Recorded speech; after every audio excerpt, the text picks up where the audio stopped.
ನಮಸ್ಕಾರ ಸ್ನೇಹಿತರೆ, ಇದೀಗ ತಾನೇ ಬಂದ ಮುಖ್ಯವಾದ ಮಾಹಿತಿಗಳು. ರಾಜ್ಯದ ಗೃಹಲಕ್ಷ್ಮಿ ಯೋಜನೆ ಫಲಾನುಭವಿಗಳಿಗೆ ಮತ್ತೊಂದು ಕಂತಿನ ಹಣ ಬಿಡುಗಡೆ. ನಿಮ್ಮ ಬ್ಯಾಂಕ್ ಖಾತೆಗೆ ಹಣ ಜಮಾ ಆಗಿಲ್ವಾ? ಹಾಗಾದ್ರೆ ವಿಡಿಯೋ ಪೂರ್ತಿಯಾಗಿ ನೋಡಿ. ಮತ್ತೊಂದೆಡೆಯಲ್ಲಿ SIR ನಲ್ಲಿ ನಿಮ್ಮ ಹೆಸರು ನೋಂದಣಿ ಆಗಿದೆಯಾ? BLOಗಳು ನಿಮ್ಮ ಫಾರ್ಮ್ ಅನ್ನ ಸಬ್ಮಿಟ್ ಮಾಡಿದ್ದಾರಾ? ಯಾವ ರೀತಿ ಚೆಕ್ ಮಾಡಬೇಕು ಎಂಬ ಮಾಹಿತಿಯು ಕೂಡ ನೋಡೋಣ ಸ್ನೇಹಿತರೆ. ರಾಜ್ಯದ ಎಲ್ಲಾ ಸರ್ಕಾರಿ ಶಾಲೆಗಳಿಗೆ ಗುಡ್ ನ್ಯೂಸ್ ಕೊಟ್ಟ DK ಶಿವಕುಮಾರ್ ಅವರು, ಖಾಸಗಿ ಶಾಲೆಗಳು ಸರ್ಕಾರಿ ಶಾಲೆಗಳನ್ನು ದತ್ತು ಪಡೆಯಬೇಕು, ಪಡೆಯದಿದ್ರೆ ಆ ಶಾಲೆಗಳ ಶುಲ್ಕಕ್ಕೆ ಮಿತಿ ಎಂದು CM DK ಶಿವಕುಮಾರ್ ಅವರ ಖಡಕ್ ಎಚ್ಚರಿಕೆ. ಏನಿದು ಹೊಸ ಮಾಸ್ಟರ್ ಪ್ಲಾನ್? ಎಲ್ಲ ಮಾಹಿತಿ ಬಂದಿವೆ ಸ್ನೇಹಿತರೆ. ನೀವು ಕೂಡ ರೈತರಾಗಿದ್ದು ಬೆಳೆ ಸಾಲ ಮಾಡಿದ್ರೆ ಈ ಒಂದು ವಿಡಿಯೋ ಸ್ವಲ್ಪನೂ ಸ್ಕಿಪ್ ಮಾಡಬೇಡಿ. ಸಾಲ ಮನ್ನಾ ಮಾಡುವಂತೆ ಮತ್ತೊಮ್ಮೆ ಸರ್ಕಾರಕ್ಕೆ ಆಗ್ರಹ. 50,000 ರೂಪಾಯಿ ಮನ್ನಾವಾಗಲೇಬೇಕು ಎಂದು ಆರೋಶಕ್ ಅವರು ರಾಜ್ಯದ ಸರ್ಕಾರಕ್ಕೆ ಆಗ್ರಹ ಮಾಡಿದ್ದಾರೆ. ಅದು ಕೂಡ ನೋಡೋಣ. ಇನ್ನು ರಾಜ್ಯದಲ್ಲಿ BPL ಕಾರ್ಡ್ ರದ್ದು ಆಗುತ್ತಿರುವುದನ್ನು ನಿಲ್ಲಿಸಿ ಎಂದು ಸಂಘದಿಂದ ಪ್ರತಿಭಟನೆ. ನ್ಯಾಯಬೆಲೆ ಅಂಗಡಿಗಳಿಗೆ ಆಹಾರ ಇಲಾಖೆಯಿಂದ ಕಟ್ಟುನಿಟ್ಟಿನ ಸೂಚನೆ. APL ಮತ್ತು BPL ಪಡಿತರ ಚೀಟಿದಾರರಿಗೂ ಕೂಡ ಮುಖ್ಯವಾದ ಮಾಹಿತಿ. ಎಲ್ಲ ಸುದ್ದಿಗಳನ್ನು ನೋಡೋಕ್ಕೂ ಮೊದಲು ನೀವು ಸುದ್ದಿ 9 ಯೂಟ್ಯೂಬ್ ಚಾನೆಲ್ಗೆ ಮೊದಲು ಬಾರಿ ಭೇಟಿ ಕೊಡ್ತಾ ಇದ್ರೆ ದಯವಿಟ್ಟು ಸಬ್ಸ್ಕ್ರೈಬ್ ಆಗಿ. ಪಕ್ಕದಲ್ಲಿ ಕಾಣಿಸುವ ಗಂಟೆ ಕೂಡ ಒತ್ತಿದ್ರೆ ನಾವು ಹಾಕುವ ಎಲ್ಲ ಮಾಹಿತಿಗಳು ನಿಮಗೆ ಮೊದಲು ಸಿಗುತ್ತವೆ. ವಿಡಿಯೋಗೆ ನೀವು ಲೈಕ್ ಮಾಡಿ ಮತ್ತು ವಿಡಿಯೋನ ಪೂರ್ತಿಯಾಗಿ ನೋಡಿ. ಬನ್ನಿ ಸ್ನೇಹಿತರೆ, ಎಲ್ಲ ಮಾಹಿತಿಗಳನ್ನು ಡೀಟೇಲ್ ಆಗಿ ನೋಡೋಣ. ನೀವು ಕೂಡ ಗೃಹಲಕ್ಷ್ಮಿ ಯೋಜನೆ ಫಲಾನುಭವಿಗಳಾಗಿದ್ರೆ ನಿಮ್ಮ ಬ್ಯಾಂಕ್ ಖಾತೆಗೆ 2,000 ರೂಪಾಯಿ ಜಮಾವಾಯ್ತಾ? ಕಮೆಂಟ್ ಮಾಡಿ. ಜುಲೈ 16ಕ್ಕೆ ಸರ್ಕಾರ ಮತ್ತೊಂದು ಕಂತು ಬಿಡುಗಡೆ ಮಾಡಿದೆ. ಹೌದು, ರಾಜ್ಯದ ಸರ್ಕಾರದಿಂದ ಎಲ್ಲಾ ಗೃಹಲಕ್ಷ್ಮಿ ಯೋಜನೆ ಫಲಾನುಭವಿಗಳಿಗೆ ಸಿಹಿ ಸುದ್ದಿ. ಮೇ ತಿಂಗಳವರೆಗಿನ ಕಂತನ್ನ ಸರ್ಕಾರ ಜಮೆ ಮಾಡಿದೆ ಎಂದು ಹೇಳಲಾಗ್ತಾ ಇದೆ. 31ನೇ ಕಂತು ಬಿಡುಗಡೆ ಮಾಡಲಾಗಿದ್ದು ರಾಜ್ಯದ 1,20,00,000 ಫಲಾನುಭವಿಗಳಿಗಾಗಿ 2,400 ಕೋಟಿ ಹಣವನ್ನು ಬಿಡುಗಡೆ ಮಾಡಲಾಗಿದೆ. ಅಂದ್ರೆ ಸ್ನೇಹಿತರೆ, ಮೇ ತಿಂಗಳವರೆಗಿನ ಸರ್ಕಾರ ಹಣ ಜಮೆ ಮಾಡಿದ್ದು ಜೂನ್ ಮತ್ತು ಜುಲೈ ತಿಂಗಳ ಕಂತು ಮಾತ್ರ ಬಾಕಿ ಇದೆ ಎಂದು ರಾಜ್ಯದ ಗ್ಯಾರಂಟಿ ಯೋಜನೆಗಳ ಪ್ರಾಧಿಕಾರದ ಅಧ್ಯಕ್ಷಕ ದಿನೇಶ್ ಗುಳಿಗೋಡ್ ಅವರು ಮಾಧ್ಯಮಗಳ ಮುಂದೆ ಮಾಹಿತಿ ಕೊಟ್ಟಿದ್ದಾರೆ.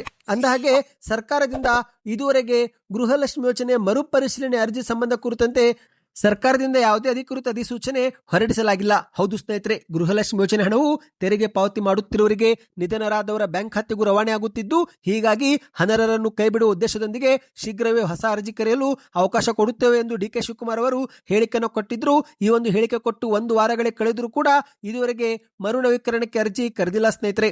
ಹಾಗಾಗಿ ಫಲಾನುಭವಿಗಳು ಯಾವುದೇ ಆತಂಕ ಪಡುವ ಅಗತ್ಯವಿಲ್ಲ. ಹೌದು, ಸತತವಾಗಿ ಈ ಒಂದು ಬಗ್ಗೆ ಚರ್ಚೆ ಸಭೆ ನಡೆಯುತ್ತಿದ್ದು ಸದ್ಯಕ್ಕೆ ಮಾರ್ಗಸೂಚಿ ಬಿಡುಗಡೆ ಮಾಡಲಾಗಿದೆ. ಆದರೆ ಈ ಮಾರ್ಗಸೂಚಿ ಸಂಪುಟ ಸಭೆಯಲ್ಲಿ ಒಪ್ಪಿಗೆ ಸಿಕ್ಕ ನಂತರಷ್ಟೇ ಚಾಲ್ತಿಯಲ್ಲಿ ಬರಲಿದೆ. ಎಲ್ಲಾ ಗೃಹಲಕ್ಷ್ಮಿ ಯೋಜನೆ ಫಲಾನುಭವಿಗಳು ಬಯೋಮೆಟ್ರಿಕ್ ಅಥವಾ ಮುಖ ಚೆಹರೆ ಗುರುತು ನೀಡುವ ಮೂಲಕ ತಮ್ಮ ಅರ್ಜಿಯನ್ನ ಮರುಪರಿಶೀಲನೆ ಮಾಡಿಕೊಳ್ಳಬೇಕು ಸ್ನೇಹಿತರೆ. ಶೀಘ್ರವೇ ಎಲ್ಲಾ ಫಲಾನುಭವಿಗಳು ಮತ್ತೊಮ್ಮೆ ಅರ್ಜಿಯನ್ನ ಹಾಕಬೇಕಾಗುತ್ತೆ. ಮತ್ತು ಇಲ್ಲಿ ಒಂದು ಸಿಹಿ ಸುದ್ದಿ ಏನೆಂದ್ರೆ, ಕೆಲ ಫಲಾನುಭವಿಗಳಿಗೆ ಕಚೇರಿಗಳಿಗೆ ಅಲೆದಾಡಲು ಆಗೋದಿಲ್ಲ, ಸರತಿ ಸಾಲಲ್ಲಿ ನಿಲ್ಲೋದಕ್ಕೂ ಕೂಡ ಆಗೋದಿಲ್ಲ. ಅಂತವರಿಗೆ ಸರ್ಕಾರ ಮತ್ತೊಂದು ಸಿಹಿ ಸುದ್ದಿ ಕೊಟ್ಟಿದೆ. ಹೌದು, ಈ ಒಂದು ಮರು ನವೀಕರಣ ವೇಳೆಯಲ್ಲಿ ಅಂಗನವಾಡಿ ಆಶಾ ಕಾರ್ಯಕರ್ತೆಯರನ್ನು ಕೂಡ ಬಳಸಿಕೊಳ್ಳಲಾಗುವುದು ಎಂದು ಸರ್ಕಾರ ಸುಳಿವು ಕೊಟ್ಟಿದೆ. ಮನೆ ಮನೆಗೆ ಖುದ್ದಾಗಿ ಇವರೇ ಭೇಟಿ ಕೊಟ್ಟು ಅಗತ್ಯ ದಾಖಲೆಗಳನ್ನ ಪರಿಶೀಲನೆ ಮಾಡಲಿದ್ದಾರೆ. ಒಂದು ವೇಳೆ ನಿಮಗೆ ಬೆಂಗಳೂರು 1, ಗ್ರಾಮ್ 1 ಇತರೆ ಕೇಂದ್ರಕ್ಕೆ ಹೋಗಲು ಆಗಲಿಲ್ಲವೆಂದ್ರೆ ಆಗ ನೀವು ನಿಮ್ಮ ವ್ಯಾಪ್ತಿಯಲ್ಲಿರುವಂತಹ ಅಂಗನವಾಡಿ ಕಾರ್ಯಕರ್ತೆಯರನ್ನ ಭೇಟಿ ಮಾಡಿಯೂ ಕೂಡ ಈ ಒಂದು ಪ್ರಕ್ರಿಯೆಯನ್ನ ಪೂರ್ತಿ ಮಾಡಿಕೊಳ್ಳಬಹುದು ಸ್ನೇಹಿತರೆ. ನಿಮ್ಮ ಬ್ಯಾಂಕ್ ಖಾತೆಗೆ 2,000 ರೂಪಾಯಿ ಜಮೆ ಆಗ್ತಾ ಇದೆಯಾ? ದಯವಿಟ್ಟು ಕಮೆಂಟ್ ಮಾಡಿ. ಬನ್ನಿ ಗೆಳೆಯರೀಗ ಮತ್ತೊಂದು ಮಾಹಿತಿಗೆ ಹೋಗೋಣ. ನಿಮಗೆಲ್ಲರಿಗೂ ಗೊತ್ತಿರುವಂತೆ ಕೇಂದ್ರದ ಸರ್ಕಾರ ಮತದಾರರ ಪಟ್ಟಿಯನ್ನ ಪರಿಷ್ಕರಿಸಲು ಕೈ ಹಾಕಿದೆ. ಅಂದ್ರೆ ಮತದಾರರ ಪಟ್ಟಿಯಲ್ಲಿರುವ ದೋಷಗಳನ್ನ ಸರಿಪಡಿಸಿ ಮತದಾರರ ಒಂದು ಹೊಸ ಪಟ್ಟಿಯನ್ನು ಸಿದ್ಧಪಡಿಸಲು ಸರ್ಕಾರ SIR ಅಭಿಯಾನ ಶುರು ಮಾಡಿದೆ. ಹೌದು, ಸದ್ಯ ರಾಜ್ಯಾದ್ಯಂತ SIR ಪರಿಷ್ಕರಣೆ ಪ್ರಕ್ರಿಯೆ ಪ್ರಸ್ತುತವಾಗಿ ಭರದಿಂದ ಸಾಗುತ್ತಿದೆ. BLOಗಳು ಮನೆ ಮನೆಗೆ ಹೋಗಿ ಈ ಒಂದು ಕೆಲಸವನ್ನ ವೇಗವಾಗಿ ಪೂರ್ಣಗೊಳಿಸಲು ಶ್ರಮಿಸುತ್ತಿದ್ದಾರೆ. ಮತದಾರರು ಕೂಡ ಸ್ವಯಂ ಪ್ರೇರಿತವಾಗಿ ಮುಂದೆ ಬಂದು SIR ನಲ್ಲಿ ಭಾಗವಹಿಸುತ್ತಿದ್ದಾರೆ. BLO ನೀಡಿದ ನಮೂನೆಯನ್ನ ಭರ್ತಿ ಮಾಡಿ ಹಿಂತಿರುಗಿಸುತ್ತಿದ್ದಾರೆ. ಆದರೆ ಸ್ನೇಹಿತರೆ, ಈ ಒಂದು ಫಾರ್ಮ್ಗಳನ್ನ BLOಗಳಿಗೆ ಕೊಟ್ಟ ನಂತರ ಅವರು ಆ ಒಂದು ಫಾರ್ಮ್ ಅನ್ನ ಸಬ್ಮಿಟ್ ಮಾಡಬೇಕು.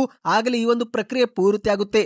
ಆದರೆ ಈ ಒಂದು ಮಾಹಿತಿ ನಿಮಗೆ ಹೇಗೆ ಗೊತ್ತಾಗುತ್ತೆ? BLOಗಳು ನಿಮ್ಮ ಒಂದು ಫಾರ್ಮ್ ಅನ್ನ ಡೇಟಾಬೇಸ್ ನಲ್ಲಿ ಅಪ್ಲೋಡ್ ಮಾಡಿದ್ದಾರೆ ಅನ್ನುವ ಮಾಹಿತಿ ಹೇಗೆ ಗೊತ್ತಾಗುತ್ತೆ? ಯಾಕಂದ್ರೆ ಸ್ನೇಹಿತರೆ, ಈ ಒಂದು ಮಾಹಿತಿ ಏನಾದರೂ ಅಪ್ಲೋಡ್ ಮಾಡಲಿಲ್ಲವೆಂದ್ರೆ ಆಗ ನೀವು ಮತದಾನದ ಹಕ್ಕನ್ನೇ ಕಳೆದುಕೊಳ್ಳುವ ಅಪಾಯವಿರುತ್ತೆ. ಹಾಗಾಗಿ ಪ್ರತಿಯೊಬ್ಬರು ಈ ಬಗ್ಗೆ ಒಂದು ಪರಿಶೀಲನೆ ಮಾಡಿಕೊಳ್ಳಬೇಕು. ಕೇವಲ ಸ್ನೇಹಿತರೆ ಒಂದು SMS ಮಾಡುವ ಮೂಲಕ ನಿಮ್ಮ ಸ್ಟೇಟಸ್ ಅನ್ನು ನೀವು ಚೆಕ್ ಮಾಡಿಕೊಳ್ಳಬಹುದು. ಹೌದು, SIR ನಲ್ಲಿ ನಿಮ್ಮ ಹೆಸರು ನೋಂದಣಿ ಆಗಿದೆಯೋ ಇಲ್ಲೋ ಎಂಬುದನ್ನ ಚುನಾವಣಾ ಆಯೋಗ ನಿಮಗೆ ಕೂತಲಿನೇ ಎಲ್ಲ ಮಾಹಿತಿ ಕೊಡಲಿದೆ ಸ್ನೇಹಿತರೆ. ನಿಮ್ಮ ಮೊಬೈಲ್ ನಿಂದ ECI ಎಂದು ಟೈಪ್ ಮಾಡಿ 1950 ಅಂದ್ರೆ 950 ಈ ಒಂದು ಸಂಖ್ಯೆಗೆ ನೀವು ಮೆಸೇಜ್ ಮಾಡಬೇಕು. ಮೆಸೇಜ್ನಲ್ಲಿ ನಿಮ್ಮ ಮತದಾರರ ಗುರುತಿನ ಚೀಟಿಯ ಒಂದು ವೋಟರ್ ಐಡಿ ಸಂಖ್ಯೆ ಏನಿರುತ್ತೆ ಅದನ್ನು ನೀವು ನಮೂದಿಸಿ ನಿಮ್ಮ ಒಂದು ಮೊಬೈಲ್ನಿಂದ ಮೆಸೇಜ್ ಅನ್ನು ಕಳುಹಿಸಿದ್ರೆ ಕೆಲವೇ ಸೆಕೆಂಡ್ನಲ್ಲಿ ಚುನಾವಣಾ ಆಯೋಗದಿಂದ ನಿಮಗೆ ಒಂದು ಮರು ಸಂದೇಶ ಬರುತ್ತೆ. ಆ ಒಂದು ಸಂದೇಶದಲ್ಲಿ ನಿಮ್ಮ ಹೆಸರು, ಸೀರಿಯಲ್ ಸಂಖ್ಯೆ, ಮತದಾನದ ಕೇಂದ್ರದ ಪಾರ್ಟ್ ಸಂಖ್ಯೆ ಸೇರಿ ಎಲ್ಲ ಮಾಹಿತಿಗಳು ಇರುತ್ತವೆ ಸ್ನೇಹಿತರೆ. ಒಂದೊಮ್ಮೆ ನಿಮಗೆ ಮೆಸೇಜ್ ಬಂದ್ರೆ ಆ ಒಂದು ಮೆಸೇಜ್ನಲ್ಲಿ ನಿಮ್ಮ ಎಲ್ಲ ದಾಖಲೆಗಳು ಸರಿಯಾಗಿದ್ರೆ ನಿಮ್ಮ ಹೆಸರು SR ನಲ್ಲಿ ಯಶಸ್ವಿಯಾಗಿ ನೋಂದಾಯಿಸಲ್ಪಟ್ಟಿದೆ ಎಂದರ್ಥ. ಒಂದೊಮ್ಮೆ ವಿವರಗಳಲ್ಲಿ ಯಾವುದಾದರೂ ತಪ್ಪುಗಳಿದ್ರೆ ಅಥವಾ ನಿಮಗೆ ಮೆಸೇಜ್ ಬಾರದೇ ಇದ್ರೆ ಆಗ ನೀವು ಮತ್ತೊಮ್ಮೆ BLOಗಳಿಗೆ ಭೇಟಿಯಾಗುವುದು ಒಂದು ಉತ್ತಮ ಸ್ನೇಹಿತರೆ. ಯಾಕಂದ್ರೆ ಕೆಲವೊಮ್ಮೆ ಯಾವುದೋ ಕಾರಣದಿಂದ ಮಿಸ್ ಆಗಿರುತ್ತೆ. ಹಾಗಾಗಿ ನೀವು ಈ ಬಗ್ಗೆ ಒಂದು ಖಚಿತಪಡಿಸಿಕೊಳ್ಳಿ. ಮತ್ತು ಈ ಬಗ್ಗೆ ನಿಮಗೆ ಯಾವ ರೀತಿ ಚೆಕ್ ಮಾಡಬೇಕು ಎಂಬ ವಿಡಿಯೋ ಬೇಕಂದ್ರೆ ಕಮೆಂಟ್ ನಲ್ಲಿ SIR ವಿಡಿಯೋ ಎಂದು ಕಮೆಂಟ್ ಮಾಡಿ. ಬನ್ನಿ ಗೆಳೆಯರೆ, ಮತ್ತೊಂದು ಮಾಹಿತಿಗೆ ಹೋಗೋಣ. ರಾಜ್ಯದ ಮುಖ್ಯಮಂತ್ರಿ DK ಶಿವಕುಮಾರ್ ಅವರು ಈಗಾಗಲೇ ವಿದ್ಯಾರ್ಥಿಗಳಿಗೆ ಉಚಿತ ಬಸ್ ಪಾಸ್ ಘೋಷಣೆ ಮಾಡಿದ್ದು, ಈಗ ಮತ್ತೊಂದು ಹೆಜ್ಜೆ ಮುಂದೆ ಹೋಗಿ ಸರ್ಕಾರಿ ಶಾಲೆಗಳನ್ನ ಉನ್ನತ ಮಟ್ಟಕ್ಕೆ ತೆಗೆದುಕೊಂಡು ಹೋಗುವಂತಹ ಒಂದು ಮಾಸ್ಟರ್ ಪ್ಲಾನ್ ಅನ್ನ ಮಾಡಿದ್ದಾರೆ. ಹೌದು, ಕರ್ನಾಟಕದಲ್ಲಿನ ಸುಮಾರು 10,000 ಕೋಟಿಯಷ್ಟು CSR ನಿಧಿ ಇದ್ದು ಇದರ ಪ್ರತಿಯೊಂದು ಪೈಸೆ ಗ್ರಾಮೀಣ ಭಾಗದ ಪ್ರಾಥಮಿಕ ಶಿಕ್ಷಣಕ್ಕೆ ಖರ್ಚಾಗಬೇಕು ಎಂದು DK ಶಿವಕುಮಾರ್ ಅವರು ಸೂಚನೆ ಕೊಟ್ಟಿದ್ದಾರೆ. ಹೌದು ಗೆಳೆಯರೆ, ರಾಜಧಾನಿ ಬೆಂಗಳೂರಲ್ಲಿನ KG ರಸ್ತೆಯಲ್ಲಿರುವ ಕರ್ನಾಟಕ ವಾಣಿಜ್ಯ ಮತ್ತು ಕೈಗಾರಿಕಾ ಮಹಾಸಂಸ್ಥೆ ಸಭಾಂಗಣದಲ್ಲಿ ನಡೆದಂತ ಸಭೆಯಲ್ಲಿ DK ಶಿವಕುಮಾರ್ ಅವರು ಮಾತನಾಡಿದ್ದಾರೆ. ನಾವು ಅಧಿಕಾರಕ್ಕೆ ಬಂದ ಬಳಿಕ ನಮ್ಮ ಸಚಿವರ ಜೊತೆಗೆ ಚರ್ಚೆ ಮಾಡಿ CSR ನಿಧಿಯನ್ನು ಶಿಕ್ಷಣ ಕ್ಷೇತ್ರಕ್ಕೆ ಮಾತ್ರ ಬಳಸಿಕೊಳ್ಳಲು ತೀರ್ಮಾನಿಸಿದ್ದೇವೆ. ಕೆಲವರು ತಮ್ಮ ಜವಾಬ್ದಾರಿಯನ್ನ ಸಮರ್ಥಕವಾಗಿ ನಿಭಾಯಿಸುತ್ತಿದ್ದು, ಆದರೆ 50% ಉದ್ಯಮಿಗಳು CSR ನಿಧಿ ದುರುಪಯೋಗ ಕೂಡ ಮಾಡಿಕೊಳ್ಳುತ್ತಿದ್ದಾರೆ. ಹೀಗಾಗಿ ಶೀಘ್ರವೇ ಪ್ರತ್ಯೇಕ ಅಧಿಕಾರಿಗಳ ತಂಡ ನೇಮಿಸಿ ನಿಧಿಯನ್ನು ಎಲ್ಲೆಲ್ಲಿ ಬಳಸಲಾಗುತ್ತಿದೆ ಎಂದು ಪರಿಶೀಲನೆ ಮಾಡುತ್ತೇವೆ ಎಂದು DK ಶಿವಕುಮಾರ್ ಅವರು ಹೇಳಿದ್ದಾರೆ. ಗ್ರಾಮೀಣ ಭಾಗದ ಮಕ್ಕಳಿಗೆ ನಗರ ಪ್ರದೇಶದಂತೆ ಗುಣಮಟ್ಟದ ಶಿಕ್ಷಣ ಸಿಗಬೇಕು. ಹೀಗಾಗಿನೇ ನಾವು ಒಂದು ಹೊಸ ನೀತಿ ರೂಪಿಸುತ್ತಿದ್ದೇವೆ. ಎಲ್ಲರೂ ಕೂಡ CSR ನಿಧಿಯನ್ನು ಪ್ರಾಥಮಿಕ ಶಿಕ್ಷಣಕ್ಕೆ ವಿನಿಯೋಗಿಸಬೇಕು. CSR ನಿಧಿಯಲ್ಲಿ ಶಾಲೆಗಳನ್ನ ಗ್ರಾಮೀಣ ಭಾಗದಲ್ಲಿ ನಿರ್ಮಾಣ ಮಾಡಬೇಕು. ನಮ್ಮ ಸರ್ಕಾರ ರಾಜ್ಯದಲ್ಲಿ 2,000 ಜಾಗಗಳನ್ನು ಗುರುತಿಸಿದ್ದು, ಪ್ರತಿ ಕಾರ್ಪೊರೇಟ್ ಸಂಸ್ಥೆ ಈ ಜಾಗದಲ್ಲಿನೇ ಅತ್ಯುತ್ತಮ ಮೂಲ ಸೌಕರ್ಯವಿರುವ ಶಾಲೆ ನಿರ್ಮಾಣ ಮಾಡಬೇಕು ಎಂದು DK ಶಿವಕುಮಾರ್ ಅವರು ಹೇಳಿದ್ದಾರೆ. ನೀವು ನಮಗೆ ಹಣ ನೀಡಬೇಡಿ, ಬದಲಿಗೆ ನೀವೇ ಆ ಒಂದು ಹಣದಿಂದ ಶಾಲೆಯನ್ನ ಹಾಕಿ ನಿರ್ಮಿಸಿ. ಬೇಕಾದರೆ ಶಾಲೆಗೆ ನಿಮ್ಮದೇ ಸಂಸ್ಥೆ ಹೆಸರನ್ನು ಕೂಡ ಸೇರಿಸೋಣ. ಈಗಾಗಲೇ ಟೊಯೋಟಾ ಬೆಂಗಳೂರಲ್ಲಿ 7ರಿಂದ 8 ಶಾಲೆಗಳನ್ನು ನಿರ್ಮಿಸುತ್ತಿದೆ. ಟೊಯೋಟಾದವರು ಪ್ರತಿ ಶಾಲೆಗೆ 10ರಿಂದ 15 ಕೋಟಿ ಹಣ ಖರ್ಚು ಮಾಡಿ ನಿರ್ಮಿಸುತ್ತಿದ್ದಾರೆ. ಆ ಜಾಗದಲ್ಲಿ ಬೇಕಾದ್ರೆ ನೀವು ಕೂಡ ಶಾಲೆ ನಿರ್ಮಿಸಬಹುದು. ನಿಮ್ಮ ಕೈಯಲ್ಲಿ ಶಾಲೆ ನಿರ್ಮಾಣ ಮಾಡಲು ಸಾಧ್ಯವಾಗದಿದ್ರೆ ಆಗ ಶಾಲೆಯ ಕೆಲವೊಂದು ಭಾಗ ನಿರ್ಮಾಣ ಮಾಡಲು ನಾವು ಕೂಡ ಅವಕಾಶ ಮಾಡಿಕೊಡುವುದಾಗಿ DK ಶಿವಕುಮಾರ್ ಅವರು ಹೇಳಿದ್ದಾರೆ. ಮತ್ತು ಸ್ನೇಹಿತರೆ, ಸರ್ಕಾರಿ ಶಾಲೆಗಳನ್ನು ನಗರದ ಖಾಸಗಿ ಶಾಲೆಗಳು ದತ್ತು ಪಡೆದುಕೊಳ್ಳಬೇಕು. ಪಡೆದುಕೊಳ್ಳದಿದ್ರೆ ಆ ಒಂದು ಖಾಸಗಿ ಶಾಲೆಗಳ ಶುಲ್ಕಕ್ಕೆ ಮಿತಿ ಹಾಕುತ್ತೇವೆ ಎಂದು ಎಚ್ಚರಿಕೆ ಕೊಟ್ಟಿದ್ದಾರೆ. ಹೌದು, ನಗರ ಪ್ರದೇಶಗಳಲ್ಲಿ 50,000ಕ್ಕಿಂತ ಹೆಚ್ಚು ಶುಲ್ಕ ಪಡೆಯುತ್ತಿರುವ ಶಾಲೆಗಳು ಗ್ರಾಮೀಣ ಭಾಗದ ಸರ್ಕಾರಿ ಶಾಲೆಗಳನ್ನು ಕೂಡ ಕಡ್ಡಾಯವಾಗಿ ದತ್ತು ಪಡೆದುಕೊಳ್ಳಲೇಬೇಕು. ಒಂದು ವೇಳೆ ಈ ಶಾಲೆಗಳು ದತ್ತು ಪಡೆಯದೇ ಇದ್ರೆ ಈ ಶಾಲೆಗಳ ಶುಲ್ಕ ಮಿತಿ ಹಾಕುತ್ತೇವೆ ಎಂದು ಎಚ್ಚರಿಕೆ ಕೊಟ್ಟಿದ್ದಾರೆ. ಈ ಒಂದು ಖಾಸಗಿ ಶಾಲೆಗಳು ಸರ್ಕಾರಿ ಶಾಲೆಗಳ ಕಟ್ಟಡ ನಿರ್ಮಾಣಕ್ಕೆ ಹಣ ಹಾಕುವುದು ಬೇಡ, ಆದರೆ ಕೇವಲ ಬೋಧಕರನ್ನ ನಿಯೋಜಿಸಿದರೆ ಸಾಕು. ನಮ್ಮ ರಾಜ್ಯದಲ್ಲಿ ಶಿಕ್ಷಕರ ಕೊರತೆ ಇದೆ. ಸರ್ಕಾರಿ ಶಾಲಾ ಶಿಕ್ಷಕರಿಗೆ ನಾವು ಖಾಸಗಿ ಶಾಲೆಗಳಿಗಿಂತಲೇ ಉತ್ತಮ ವೇತನವೂ ಕೂಡ ನೀಡುತ್ತಿದ್ದೇವೆ. ನೀವೆಲ್ಲರೂ ಕೂಡ ಇದರಲ್ಲಿ ಭಾಗವಾಗಬೇಕು ಎಂದು DK ಶಿವಕುಮಾರ್ ಅವರು ಹೇಳಿಕೆ ಕೊಟ್ಟಿದ್ದಾರೆ. ಬನ್ನಿ ಗೆಳೆಯರೆ, ಮತ್ತೊಂದು ಮಾಹಿತಿಗೆ ಹೋಗೋಣ. ನೀವು ಕೂಡ ಸಾಲ ಮನ್ನಾ ನಿರೀಕ್ಷೆಯಲ್ಲಿದ್ರೆ, ಬೆಳೆ ಸಾಲ ಮಾಡಿದ್ರೆ ಕಮೆಂಟ್ ನಲ್ಲಿ ಎಸ್ ಎಂದು ಕಮೆಂಟ್ ಮಾಡಿ. ಇದೀಗ ರಾಜ್ಯ ಸರ್ಕಾರದ ಮೇಲೆ ಬೆಳೆ ಸಾಲ ಮನ್ನಾ ಮಾಡಬೇಕು ಎನ್ನುವ ಒತ್ತಡಗಳು ಕೇಳಿ ಬರುತ್ತಿವೆ.